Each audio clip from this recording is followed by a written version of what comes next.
All right, everyone. So we've been talking a lot about Jacob Fatu and his injury because Jacob Fatu is a key part of the new bloodline. He is someone who they need because the bloodline has to be built enough so that they're a believable threat to Roman Reigns, right? They built them enough to where they were a believable threat to Cody Rhodes. Now we need them to be a believable threat to Roman Reigns now that he's back. So an article from TJRWrestling.net explains if he's really injured. So while WWE is saying on television that Jacob Fatu has an injury, it might just be a storyline excuse to keep him from interacting with Roman Reigns. The Wrestling Observer newsletter's Dave Meltzer wrote about the situation in his newsletter this week. Fatu put Rhodes on the announcer's table and came off the top rope and splashed Rhodes to the table.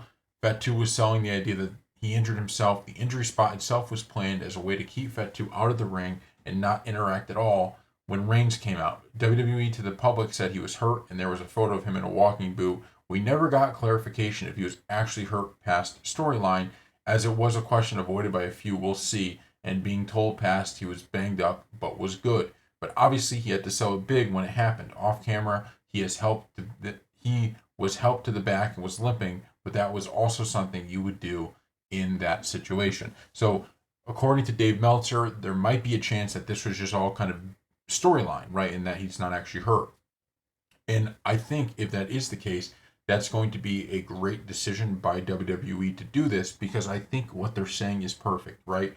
What they're saying here, and Dave Meltzer is saying that if he was healthy, right, he could have gone into the ring and helped out and kind of beat up Roman Reigns if he was healthy. But due to the fact now that he hasn't been on TV and he's technically injured, Roman Reigns is kind of running a roughshod over this new bloodline, right? They're injured. He's going out there and he's beating them up a little bit.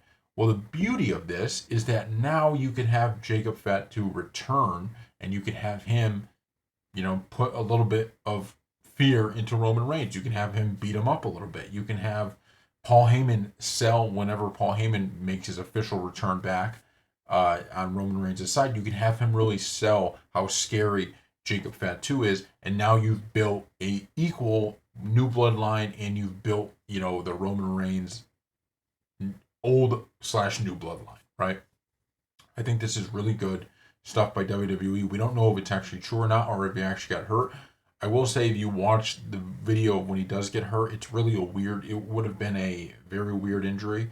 It seems like one that would be a sell, right? One that he is trying to sell. And he did a great job wearing that walking boot after because that further sold it. But we'll see. There is a chance that he's actually hurt. If not, I think this is beautiful storytelling from WWE.